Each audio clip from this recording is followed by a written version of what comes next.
ആകാശവാണി. നമസ്കാരം. പ്രത്യേക വാർത്താ ബുള്ളറ്റിൻ വായിക്കുന്നത് കൃഷ്ണ പ്രകൃതി. കാർഷിക അവശിഷ്ടങ്ങൾ, ചാണകം, നഗരമാലിന്യങ്ങൾ എന്നിവയിൽ നിന്നും ഊർജ്ജോൽപാദനം ലക്ഷ്യമിട്ടുള്ള ഗോബർധൻ പദ്ധതിക്ക് അംഗീകാരം നൽകി കേന്ദ്രമന്ത്രിസഭ. 23,731 കോടി രൂപ ചിലവ് വരുന്ന പദ്ധതിയിലൂടെ 1.5 ലക്ഷം തൊഴിലവസരങ്ങൾ സൃഷ്ടിക്കാനാകുമെന്ന് മന്ത്രിസഭാ തീരുമാനങ്ങൾ വിശദീകരിച്ചുകൊണ്ട് കേന്ദ്രമന്ത്രി അശ്വിനി വൈഷ്ണവ് പറഞ്ഞു. 2026-27 മുതൽ 2035-36 വരെയുള്ള കാലയളവിലാണ് പദ്ധതി നടപ്പാക്കുക. ഇന്ത്യയുടെ ഹരിത ഊർജ്ജ പ്രയാണത്തിൽ ഇതൊരു സുപ്രധാന നാഴികക്കല്ലായി മാറുമെന്നും ശ്രീ അശ്വിനി വൈഷ്ണവ് പറഞ്ഞു. ടാക്സേഷൻ ഭേദഗതി ബിൽ 2026 ലോക്സഭ പാസാക്കി. കേന്ദ്ര ധനമന്ത്രി നിർമ്മല സീതാരാമനാണ് ബിൽ സഭയിൽ അവതരിപ്പിച്ചത്. ധനവിനിയോഗ ബിൽ 3 പാർലമെന്റ് അംഗീകാരം നൽകി. നടപടികൾ പൂർത്തിയാക്കി ഇരുസഭകളും ഇന്നത്തേക്ക് പിരിഞ്ഞു.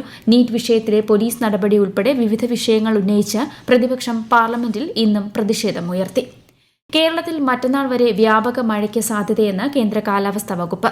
പത്തനംതിട്ട, കോട്ടയം, ഇടുക്കി ജില്ലകളിൽ ഇന്ന് ചുവപ്പ് ജാഗ്രതയും കൊല്ലം, ആലപ്പുഴ, എറണാകുളം, കണ്ണൂർ, കാസർഗോഡ് ജില്ലകളിൽ ഓറഞ്ച് ജാഗ്രതയും പ്രഖ്യാപിച്ചു. മറ്റെല്ലാ ജില്ലകളിലും ലക്ഷദ്വീപിലും മഞ്ഞ ജാഗ്രതയാണ്. നാളെ പത്തനംതിട്ട, കോട്ടയം, ഇടുക്കി എന്നിവിടങ്ങളിലും മലപ്പുറം മുതൽ കാസർഗോഡ് വരെയുള്ള ജില്ലകളിലും ഓറഞ്ച് ജാഗ്രതയാണ്.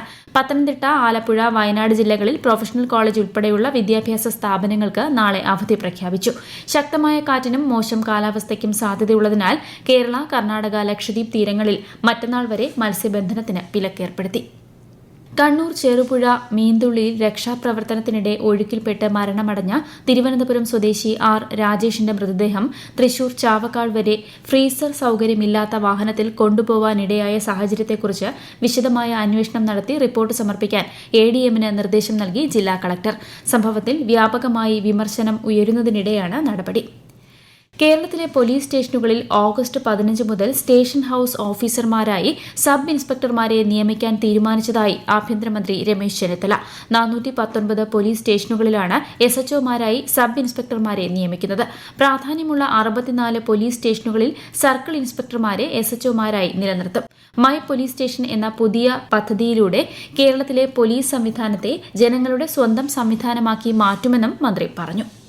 ഓണം, ഉത്സവബത്ത, മറ്റ് ആനുകൂല്യങ്ങളുടെ വിതരണം എന്നിവ ചർച്ച ചെയ്യാൻ തിരുവനന്തപുരത്ത് മന്ത്രി ബിന്ദു കൃഷ്ണയുടെ അധ്യക്ഷതയിൽ തൊഴിലാളി സംഘടനാ പ്രതിനിധികളുടെ യോഗം ചേർന്നു.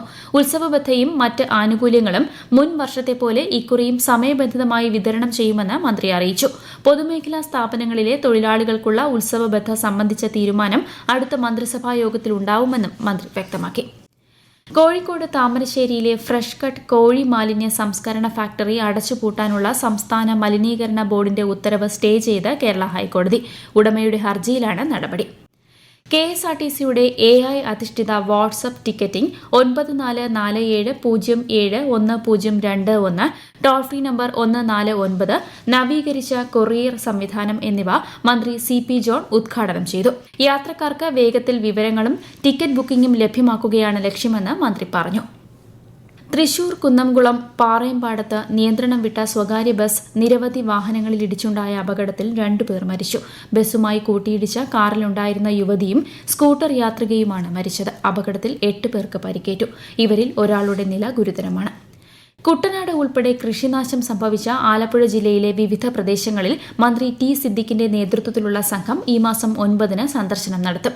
ജനപ്രതിനിധികളും ഉദ്യോഗസ്ഥരും മന്ത്രിയോടൊപ്പം സ്ഥിതിഗതികൾ നേരിട്ട് വിലയിരുത്തും. SC/ST വനിതാ പ്രതിനിധികളെ ഉൾപ്പെടുത്തി സർക്കാർ ആശുപത്രികളിലെ ആശുപത്രി വികസന സൊസൈറ്റികൾ പുനഃസംഘടിപ്പിക്കാൻ ഉത്തരവായതായി ആരോഗ്യമന്ത്രി കെ മുരളീധരൻ.